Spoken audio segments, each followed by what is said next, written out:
lest we forget, as we've said from the beginning, every Wednesday we try and bring back to the fore some stories that may have been forgotten, but those who are affected certainly have not forgotten them. And that is, one of them is this particular train accident that happened in 1993. The Andei, by the way, which is this place where the river that the train crashed into literally translates to God save us. I think that's a very powerful symbolic meaning. And Wodi Mahog was one of the passengers on that train back in 1993. She was with her daughter. She now joins us via Zoom to talk to us about her journey and what she remembers from that day. Waguthi, I hope you can hear Eric, Mariam, and I well. Yes, I can. Okay, fantastic. Thank you so much for joining us today.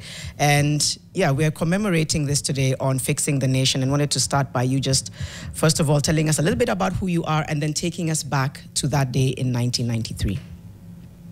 All right, thank you.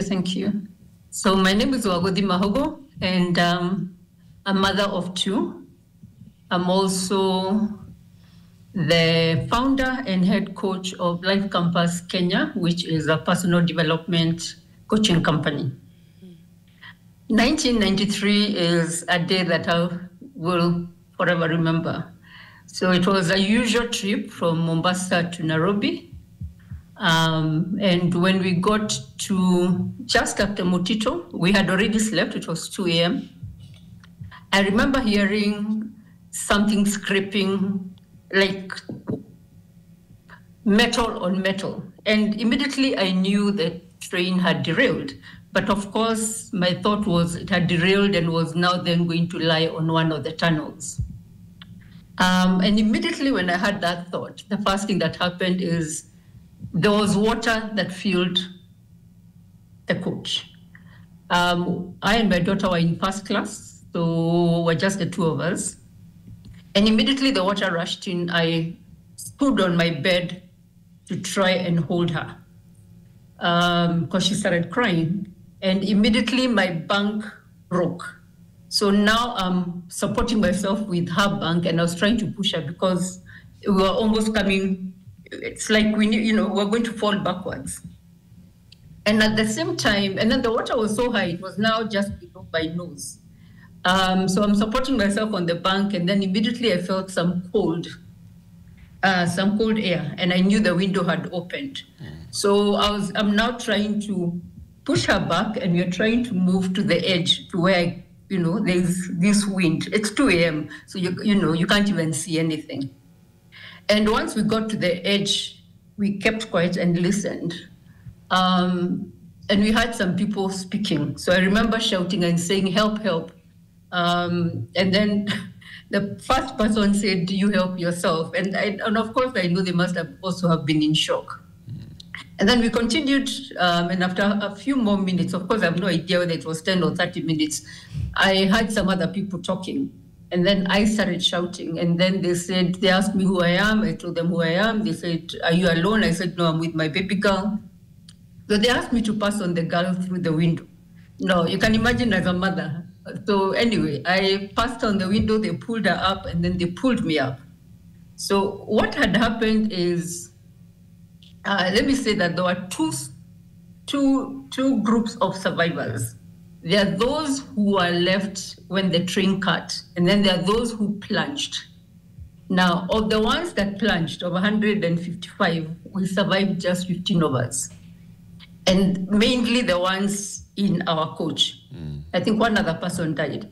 Now, what happened is when all the other coaches plunged, ours, for whatever reason, I think hit something, whether it was the broken rail or another coach, and it was diverted to the left.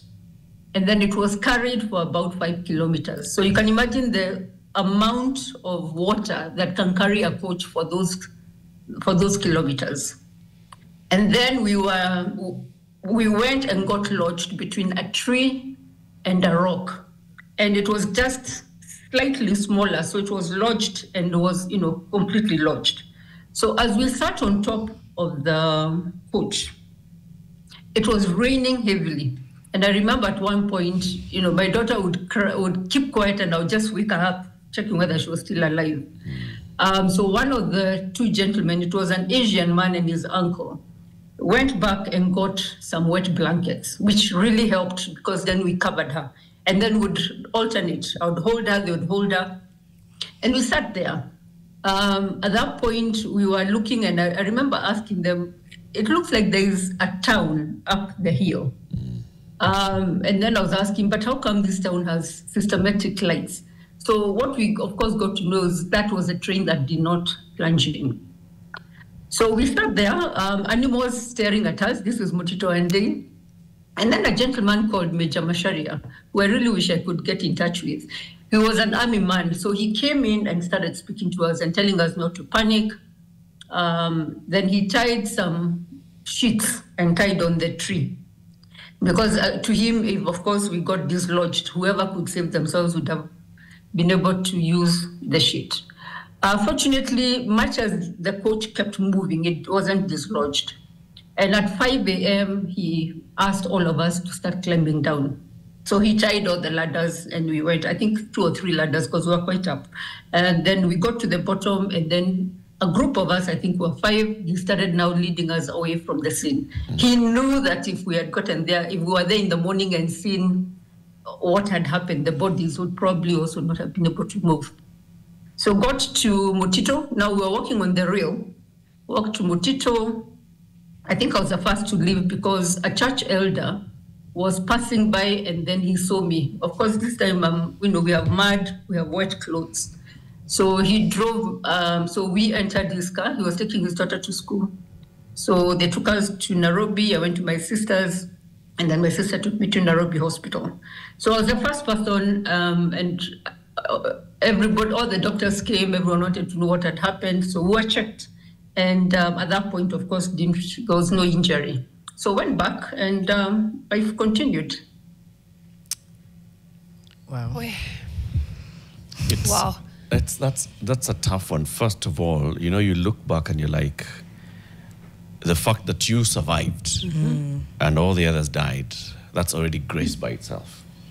But looking back at that entire ordeal, from a moment when you are asleep and you're woken up by just loud bangs, and then you see water filling in, and then you're looking for your child, and you're looking for all these things that are happening, and you realize that, you have been dragged so far downriver and all. But Mahugu, I just want to go back into something that you said about your baby. How old was your child then?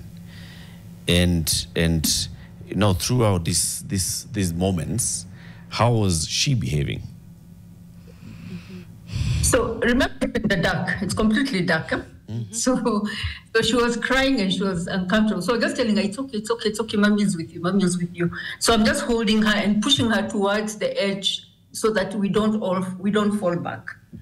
Then when we went up, I remember telling her, you can't move. So if you want to susu or anything, just don't move. Just sit where you are and I'm holding you. So then she went mute. And that's why I kept waking her up to find out whether she was still alive. How old was she? 4, going to 4. 4 years. How do you often... Thank you for sharing this with us, Waguthi. I think we're processing as we're speaking to you. And I can imagine there's also, a fair amount of PTSD. I don't want to speak for you. In fact, you can let us know yourself. Do the two of you ever talk about it, ever remember it? Or is it a subject matter that you'd rather just put to bed? We actually, in fact, I spoke to her yesterday. So... because I was asking, is there anything I've missed out, that happened? Because she's fine. And actually, it's never come up. The only time it came up is when I think she was about 5 years and they had a swimming gala in school and they were supposed to be blindfolded for the competition. And she refused to take part. And she was asked why. She said, no, unless my mom is here. And of course, then we realized it was because it was going to be a replay of the cold water, cold, dark scenario, like the train one. But other than that, for her, I've never seen anything else. Right. Now, for me, of course, it's different. So I don't know if you want me to just then go ahead and tell you how for me it affected me. Yes, please. All right. For me, immediately, okay, as I sat up on that train, the only thought I had was that I would leave my 1-year-old son without a mother. But after that, I became super spiritual. I and Jesus were just BFFs. And for 7 years, I had quite an unbalanced life until I had my first therapy. And I think then it helped me to begin to put some place, to think, change my mindset. Of course, today when I look back, I know that was survivor's guilt, and it presents differently for different people. For me, it was where I felt like I needed to pay back for this gift of having survived, not just myself, but even with my daughter, when so many other people had died. Mm-hmm. So, yeah. But I was able to then now begin to, to integrate what had happened and to live a more holistic life. But that was 7 years later. 7 years later. But I'm glad that you did go for therapy. So this is now 2000. And I hate to take you back to the day of, but I'm trying to think if at any point there was any sort of emergency response, because from what you've said, it was yourself and your daughter and the other passengers and Major Mwangi, and I'm hoping that he's Major Macharia. I'm hoping that he's well and could even possibly reach out and give us his side of the story. But yes, was there any when did the emergency response kick in? When did you see a police vehicle, an ambulance? I know you had already gone to Mtito by morning, but yes, when did those things happen, if at all? So the police who came, actually some, and it's interesting because I've just remembered today, I don't think I'd remembered this for quite a while. Mm-hmm. There are police people who came, I think, just when we got down on the ground. Mm-hmm. And all they asked for is, Wagaku amekufa. So we told them we don't know. And I remember because we stood for some time, I even told one of them, please, can you give me your coat? I cover my daughter because she was freezing and shaking. And he hesitated, but he gave it to me. But at this time, of course, then I think it's either Major Macharia or one of the gentlemen had gone in to begin to fetch our things. And we carried what we could carry with us. So there was no help. From where there was no help. I assume Major Macharia is a major in the military? Yes, he is. And I guess that's even how he was able to just organize us and talk to us, to keep us calm. But he was off duty on this particular day? I don't know, but he was not in uniform. Okay. Right.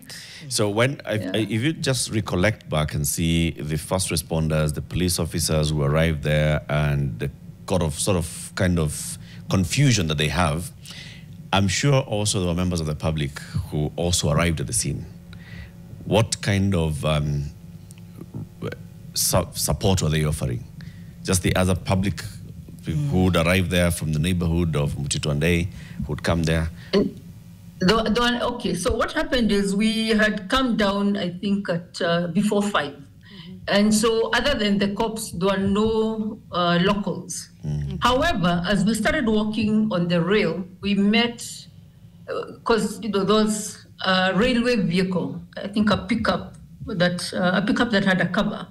And we stopped this gentleman and we asked him to take us to Mtito. Mm-hmm. And he actually charged us. He refused to take us for free.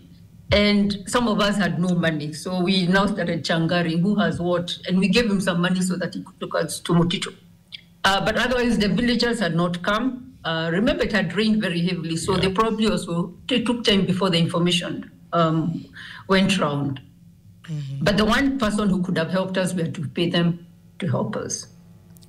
Was he aware that you had just come out of an accident? We are covered in mud.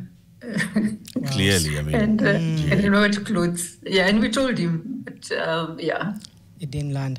What about the government response, Waguthi? Even just, because obviously it became this huge national story, so it got coverage. Talk to us about, number one, how it was covered. I'm sure you were, I don't even know if you can recall, because you were still busy trying to probably survive, right? But also the government. What did they say? What was the response?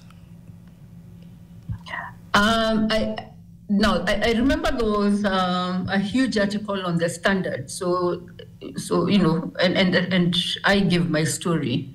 But beyond that, I never spoke to anyone. I never tried to ask for compensation. I think it's more from a place of just feeling so grateful. So I never, up to today, I've never asked for compensation or anything.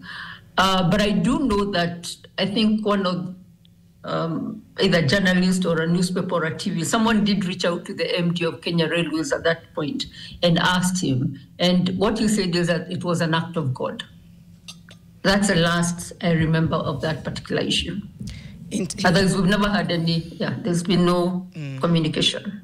So his response to the gravitas of the accident was, oh, it was an act of God. Okay. Period. 140 lives. 140 lives, and right. That was the response. And you said you did not try to seek for compensation, didn't follow. Was there any community that was formed from the survivors? I know that you said there was about 15 from first class, but the rest of the coaches where the train was able to dislodge a lot of other survivors there. Is there any sort of community that was formed after? No. Well, let me say that I'm not part. If there is one, I'm not part of it, and I'm not aware that there is one. So it seems that, to me, I'm seeing one, the emergency response came much later after the emergency. It became a story of public interest, but there was also then no follow-up because you shouldn't be the one to seek compensation, first of all. It should have come to you, not that there is a way to compensate someone. But I'm just seeing a lot of callousness. The fact that there is no government response, if it's the MD of Kenya Railways who says it's an act of God, just a lot of lack of care. Was that something that you felt even after the ordeal? Okay, like I said, I was in this survival thing, just feeling grateful. But the truth of the matter is, people need to remember that you cannot be silent in such, you cannot be silent when something like this happens. And being silent is also being complicit in what is happening. So from one that who survived, I think it's important that people are recognized or people are able to see what someone has gone through. Because then it then passes the message that, your life is important. It's not disposable. And accountability is not even just about blame. It's about dignity and about building a nation where people know their lives matter. So we don't remember to stay stuck in the past, but it's so that something does not get repeated. I think that's the only message I can pass on to authorities when things like this do happen. Okay. Waguthi, have there been any long-term effects, whether it's any kind of injury or illness that that affected you from the time of the accident? I know you said you went to hospital and they said no injury, but just wanted to confirm, has there been any sort of lifelong effect on you physically, for example? No, other than some lump on my back, which I don't even recall what happened or what hit me. Otherwise, I've been okay. I think it was more mental than physical. Okay. I think about today's quote says, the quote that we had today was, turn your wounds into wisdom. And I'm, just hearing your story, and your courage and what seems like your ability to have, in a way, come full circle from that.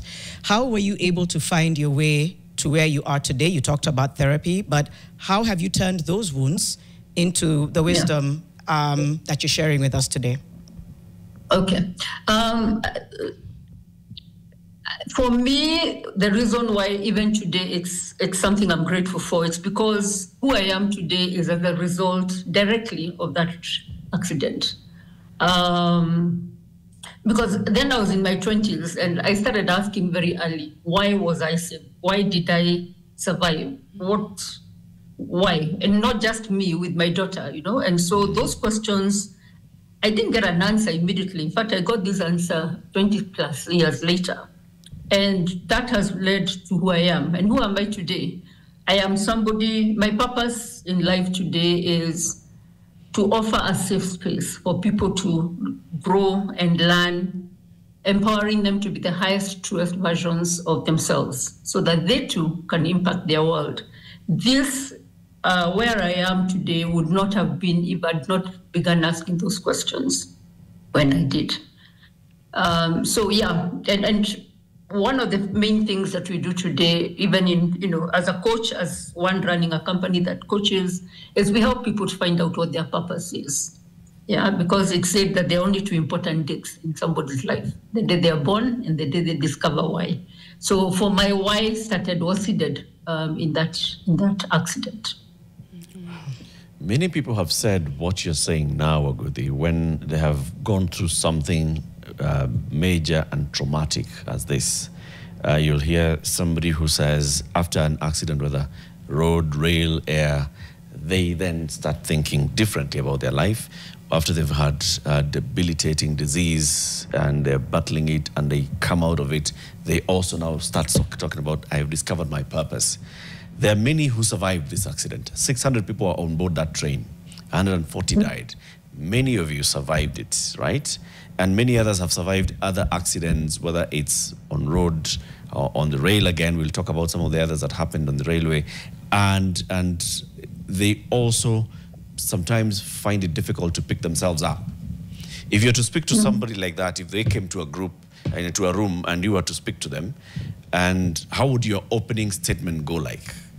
If they're here, these are all people who've gone through such traumatic incidences, and they are trying to pick themselves up. Your opening statement to such a group as a coach, what would it be?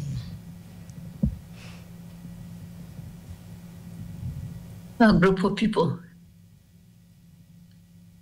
First, I would ask them to first, each and every one of them, to talk about what they have gone through and how they understand what is the meaning they've given to that event. Now, there are those who would be grateful. There are those who would feel victimized. But the meaning you give to what it is the first place that I help you, that I meet you at. So I meet you at that place. So if you're asking why you, then we'll be able to look at what you first and foremost understand the victimization, why you're feeling that, unfortunate that it happened to you. But then I would also help you to look at what else could have happened, because even if you have lost a leg, there's somebody who lost a life. If you have lost a relative, in my case, I had a daughter. If I'd even lost my daughter, I would have said, at least I survived. Or even, so it's actually helping someone to look at it in totality and help them to look at it. Help them, because you're an outsider, help them to look at it in all its spheres. From there, you then now begin to help someone to give meaning, a different meaning to what happened. So in my case, I look at it as a gift. So I'm forever grateful. And that's what I'm saying. For the past 7 years, the gratitude went overboard. And, my whole, other aspects of my life were not working. So if you're depressed, it's helping you to get through the depression by looking at it. If you're unbalanced, it's helping to bring balance. Does that help, Eric, or you want me to go deeper? No, actually, I love what you're saying, because it's really connecting. You're telling this person to internalize what they've gone through, to look at it from the angle of what is it that has happened. Don't run away from it. I think that's what I'm hearing you saying. Do not run away from it. Do not try and push it back, because many people will want to push it, but it's a traumatic incident. I don't want it to define me, so I do not want to define it. But you're saying, no, face it, and first of all, define it, and say, this is what it is. Right. And then say, what meaning do I attach to it? Right? That is also just defining it and saying, this is what happened. And looking at the positives out of it, and picking that as saying, let your wound be your wisdom, let your wound be your strength going forward. Yeah. I like that. And maybe just add, Eric, pain never leaves us the same. When you go through pain, it never leaves you the same. So it can either lead to post-traumatic stress, or it can lead to post-traumatic growth. So it's like you're saying, facing it headlong, and then now deciding how do you want it. Let it not define you. You be the architect of what that then means and how that's going to affect you positively. And that's what a coach can help you do. Waguthi, as you are going through your own healing, recovery, readjustment from 1993, just 6 years later, another train accident happened along the same line, Mombasa to Nairobi. And this one ended up killing 32 people. Now, it was in the news, obviously. When you saw that in the news, did it have an impact on you?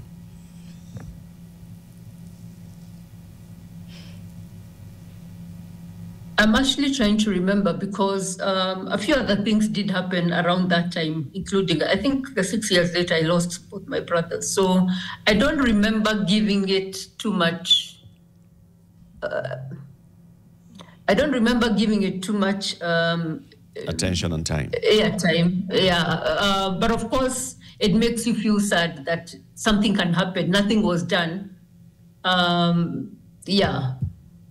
And quite honestly, I didn't use the train until the other day when the SGR was open. That was, so it took another, 30 years or whatever before I went to the SGR. Yeah, but I didn't give it, that particular time, of course, it was sad, but I don't remember really that sitting down and thinking about it. Because I want to ask, what that would do maybe to the others who survived this accident, and then they see another one again, just another derailment, people have died, and this is in 1999. The following year, in the year 2000, there was another train accident again in Athi River. This was a train that was carrying cargo. It was laden with explosives and petroleum gas. And then it derails, it loses the brakes, it hurtles towards the Athi River railway station near Nairobi. It crashes into the station, explosion. People who are living nearby Athi River, the station, their houses caught fire. 24 people killed. 7 members of one same family die. This is just so soon after one another. What impact would this have on the survivors? On the survivors who are coming to terms and healing and going back, and then this happens again. Yeah, it's like a stark reminder. But what do you think this would, trigger? Yes, it's a trigger. Definitely, it's a trigger. Yeah, it's a trigger because you even if you're trying to recover, then you're actually realizing that nothing has been done. I think where authorities when people do not acknowledge what people have gone through, it makes people feel invalidated. Your pain is not understood. And so, because in my particular case, I know they did not reach out to people. When you see it again and again, you begin to wonder whether there are certain lives that do not matter. You feel a victim all over again. Waguthi, a quick question. Again, going back to that day in 1993, during the time when passengers were boarding the plane, were there any sort of were there any sort of like safety announcements that were made at the time, or not necessarily? Do you remember them talking about safety and what to do if this happens and how to secure yourself? Anything like that? No, I've done the trains quite often, and I attended. I don't know. I don't even know that it's done. It's not like a plane. Yeah. I think you just enter and go to your coach. You go to your Okay. That's very true. I mean, when you think about to be quite honest, any train I've boarded anywhere, I've never heard of safety announcements. But I do see a systemic issue, at least in the 90s coming into the 2000s, of trains derailing and derailing and derailing. And I'm wondering if there was any action that was concrete, because why are trains derailing? One derailing a year or two after, 6 months after, in 1999, after the case you just profiled, 6 months later, another train traveling from Butere to Kisumu left 7 dead and 38 injured after it derailed and plunged into a valley at the Lela station. So this is just me hypothesizing and thinking that our infrastructure, our rail infrastructure was built during the colonial times. Sawa, Mbeberu akatoka. Did we maintain our rail infrastructure? Or were we just kind of hoping for the best and hoping that it continues to work? Was this just, you know, years of neglect coming to fruition, for lack of a better word, decades of neglect on the rail, on our railway lines countrywide, and that's why you see them happening in various places. I don't know. By all accounts, from what I've seen, that was one of the concerns and causes, was the, you know, colonial era bridge and train, etc.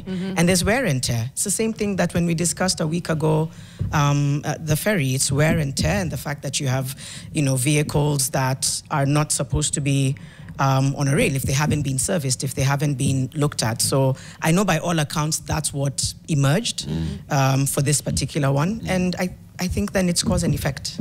It is. Right. I think if you just look back into, like you've said, it's that period of the 90s, what was happening in the country as well at that time.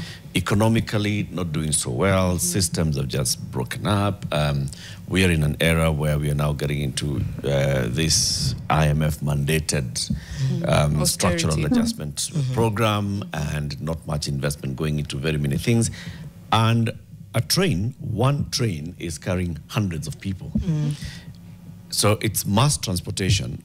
So an accident occurs, many people will get affected. And we see that is what was happening around that time.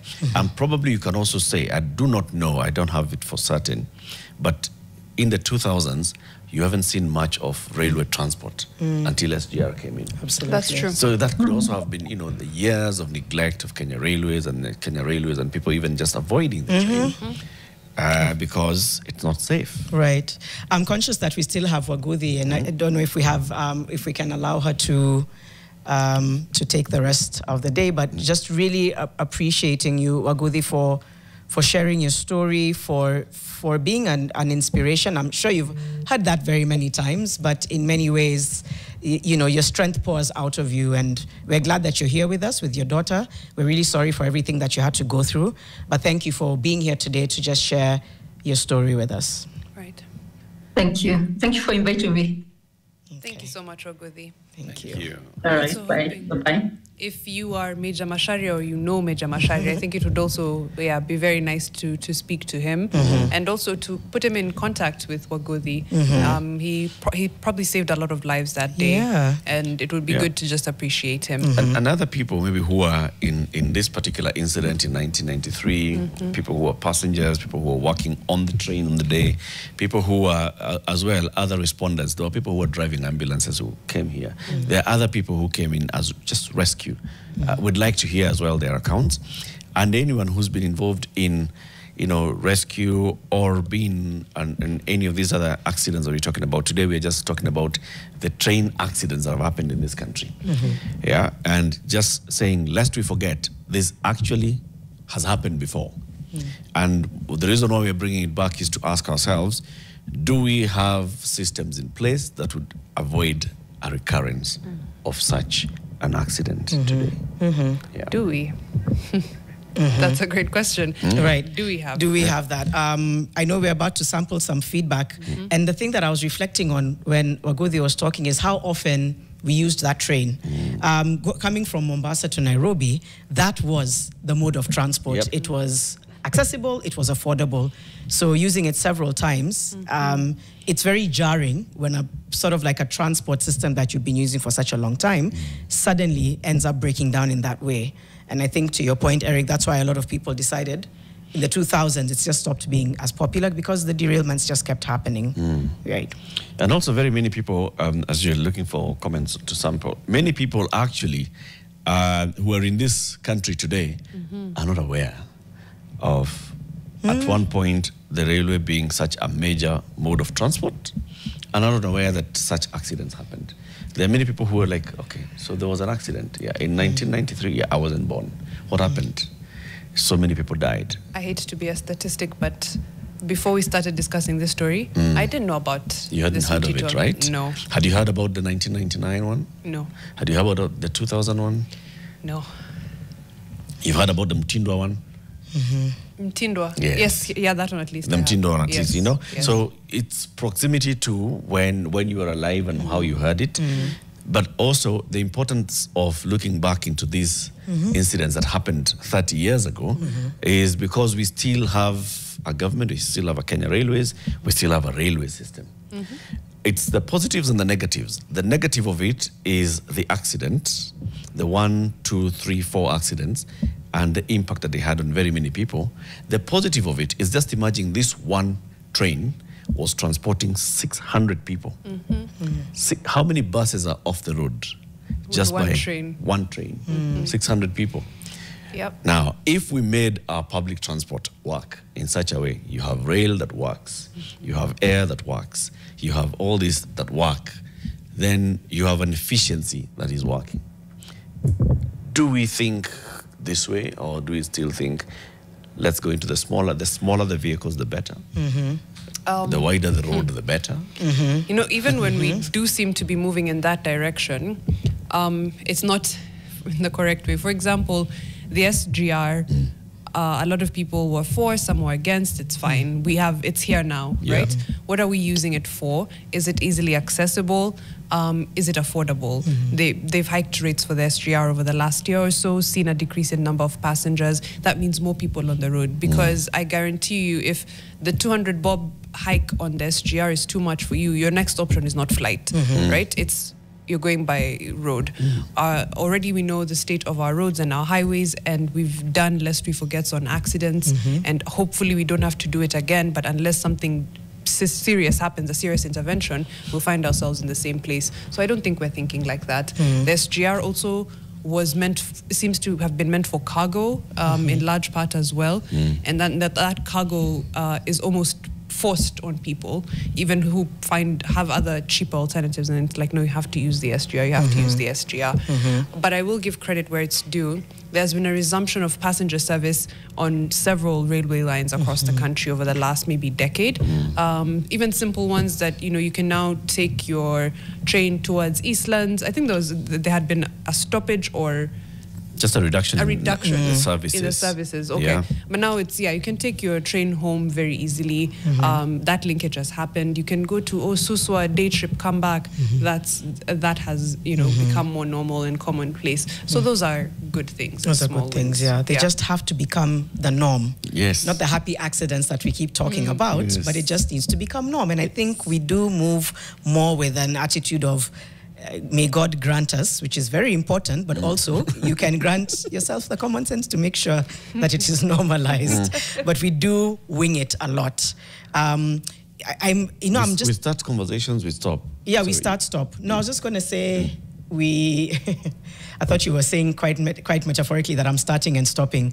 I'm getting a lot of reflections now based on the conversation with Waguthi, and us learning about how this accident happened was during a school assembly because that was January 31st. Trying to remember the day, could have been the following day.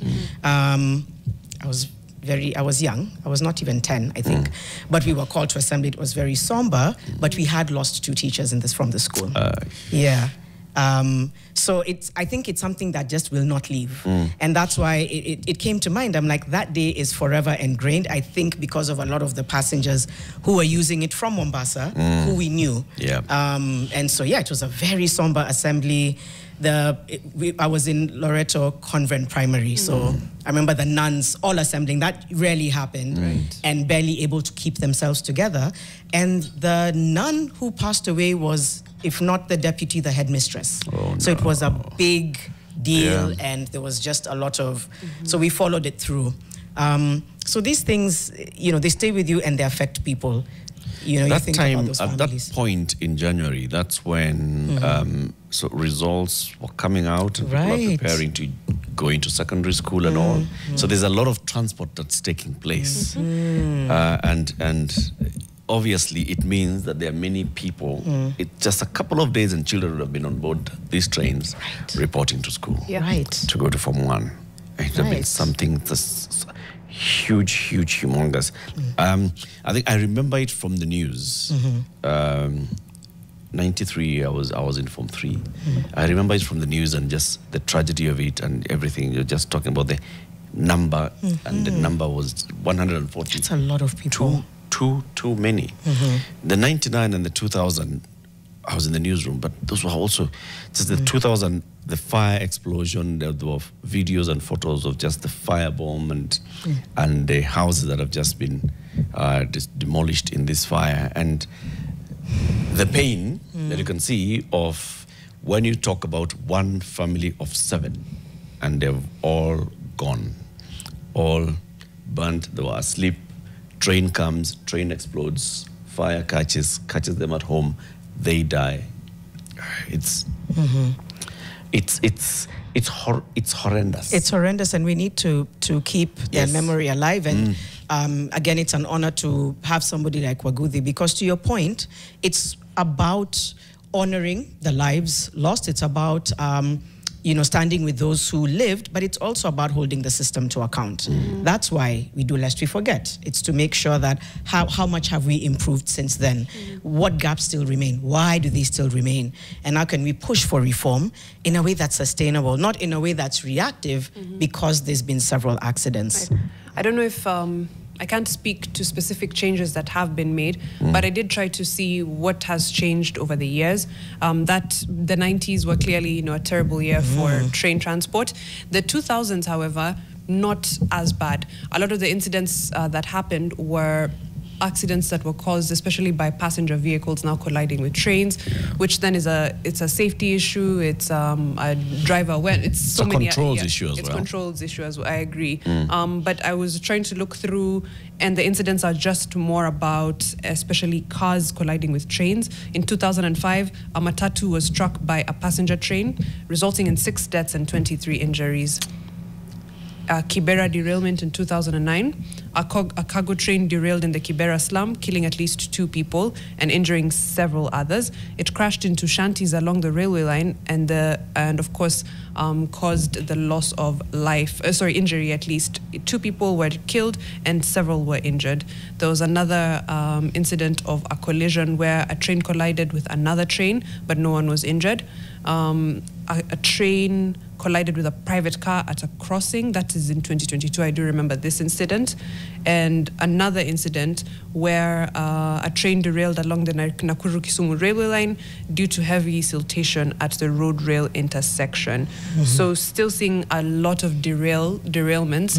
And luckily not as many fatalities, but still seeing issues of derailments. More common though becoming is now, passenger vehicles colliding with trains, and that is a control issue. It is, and maintenance. Yeah. We're not good at maintenance. Whether it's PSVs, whether it's our own cars, whether it's trains, whether it's ferries, that lack of maintenance can be make or break, because it takes one day to be overburdened or loaded, and snap happens. Some quick feedback on YouTube. The Kikombe says that Mtito Andei accident left huge trauma in Kenya. Yes, absolutely. Smallest Ever was talking about a song, and then he's come back to correct and say the Mtongwe I was referring to is the ferry accident, not the train. The incident mentioned by the guest is news to me, and my apologies for the tragedy. So I think just reconciling that, yes, it's talking about this particular one. Rahimtullah Omar says, I just Googled Kenya history, full of tragedies and killings. And Emmanuel Templar says, Poleni Sana. Well, yes, it's about just taking stock. I think that's important, but speaking to how can we navigate our way out of this. Right. If you look at all well, not all, but the many lest we forget episodes that we've had so far, we've looked at buildings collapsing. Right. We've looked at road accidents. We've looked at this train accident. We've looked at Mtongwe, the ferry accident, right? In all of them, there's a common thread. We completely lack disaster preparedness and response mechanisms. And that is something that we must now have elevated as a conversation. So what happens in the event of an accident, of a disaster? Who's responsible for it? How much, effort goes into addressing this? What kind of support do we get? Right. Today, if God forbid an accident happened and it involved the railway, right? How would people know what to do? Right, so where do you assemble? So this is the scene of the accident. You have survived. Where do you assemble? You are looking for a loved one. Where do you go? The authorities want to know who was on board this train and where they are. They want to identify. How do the authorities even identify the people who are on board the train? Nowadays, you book a train ticket with your ID. Right? So there's a bit of that. There's a ticket. In these days, I've even seen somebody commenting, those who are especially boarding the third-class coaches, they were just paying and getting on board a train. It's like what we do in buses. But wait, even for short passenger trips, you still require your ID? If I want to go from here to Imaradai? The commuter rail in the city, the commuter rail is just hop on, hop off, right? But you pay. The longer distance one is where now there's a bit of the ticketing, so there's a structure for it. But what do you know what to do? There's a photo that I've seen today. I'm not sure whether it's dated today or a certain day, where power bank has exploded on board a train. So somebody was just charging their power bank. It starts smoking. The train is moving. You are seeing smoke. What do you do? So before you establish what exactly is going on, what do you do? If it was a loud explosion with a bang and causes a commotion, what do you do? This is why it's surprising to me, maybe. That we don't do safety briefings. We don't do safety on trains. Yeah. Globally, it should, maybe other countries do, but I'm like, no, if this happens, don't panic. We so-and-so will pull the emergency handbrake. Make sure you stay in your coach. Maybe I can write them down. But yeah, let's just make that a norm. Any vehicle you enter, and add that to... Is there a reason, though? Because I don't think globally there's anywhere where they have safety briefings on trains. We can check. I guess the reason is just the... Maybe it's just the frequency. Many inspectors on board or something. Maybe it's that, but still, you'd still need to know. So what do I do in the event something happened? Because we've seen explosions on trains, right? Terror-related. We've seen accidents on trains. We've seen derailments. We've seen collisions on trains. We have. What do you do? What do you do? And not take for granted that people would know. Even as a side note, something as simple as, you know, now there's even rules in countries like the US where if you're, for example, serving a hot beverage, you have to indicate, right? Because there was a case where somebody said, you didn't warn me that this was so hot that it burnt me, and they successfully sued the company. So now people are at that place where they're saying, let's not take any chances. Let's just let's just assume everybody reasons like a child. And it's a child coming on board for the first time, or driving this for whatever it is. Let's just put the safety precautions out there. When you're coming in, what to avoid, what not to do, how not to overcrowd, how to report. I just think that just needs to be the order of the day. We talked about it for the ferries as well. Right. I mentioned that I think it's very sporadic. It happens sporadically. Some might even argue and say, I've never seen it happen. I've been on 1 or 2 ferries where they've tried to announce, don't crowd, don't stand near the rails. It's an attempt to have some kind of order that, as we saw last week, they're still overcrowded. So let's not assume that people know, and let's push for safety precautions on vehicles. Right. Matthew Strikong on Facebook has a couple of comments he's made. He said the rail is considered one of the safest modes of transport. This particular incident in 1993 was the bridge was washed away as a result of the heavy flooding. And then says the Athi River accident was a runaway train that was stabled at Embakasi station. Handbrake failed. It just got onto the rails. The level crossing rule is that locomotive transport has the right of way. As a result, many crossings have been turned into bridges or tunnels to avoid accidents such as in Eldoret, Mailene, Outer Ring Road, Nairobi, Nakuru, Njoro Junction. They have been changed. Why are you making rail services sound and safe? We are not, Matthews. We're just saying that it has actually happened. We have seen one accident on a rail leads to many deaths because of the many people who are involved. Absolutely. Seems very well informed about matters, train safety, though. Yes. So we have to wrap up, but just before, Dr. Barbara did send the contacts if you do suspect, there's a cholera outbreak, or you want to reach out to a healthcare provider. She gave us a number for public health emergency operations. Their call center is very simple: 1508. 1508. That's a simple one. Then there's also the Medicine Sans France, I hope. Doctors Without Borders. Yes. Their call center: 0800 721 100. 0800 721 100. 100. Great. 0800 is a toll-free number. Yes, it is. Okay. Well, thank you all so much. Coming up on your world, gifted kids, that they will have a 7-year-old genius. Wow. Protect them also, so they can grow and have a good childhood into adulthood. But thank you very much. As a parent, every child is gifted. We are all, that's the point where you're just saying, you know what? My child can sing. Yeah. But this one is, I'm very curious to see my this child one. is sharp. Eh? Imagine she remembered last week where we went. Thank you guys for watching and listening to Fixing the Nation. Janet Mugo, Eric Latif, Mariam Bisha. Jackson amesema mtoke. Jackson, sorry. Jackson, have a good one. See you tomorrow. Imagine Jackson. Imagine mtu ana vile na shoot. Anashikata. Fade to black. If you want to do you want to do the right thing.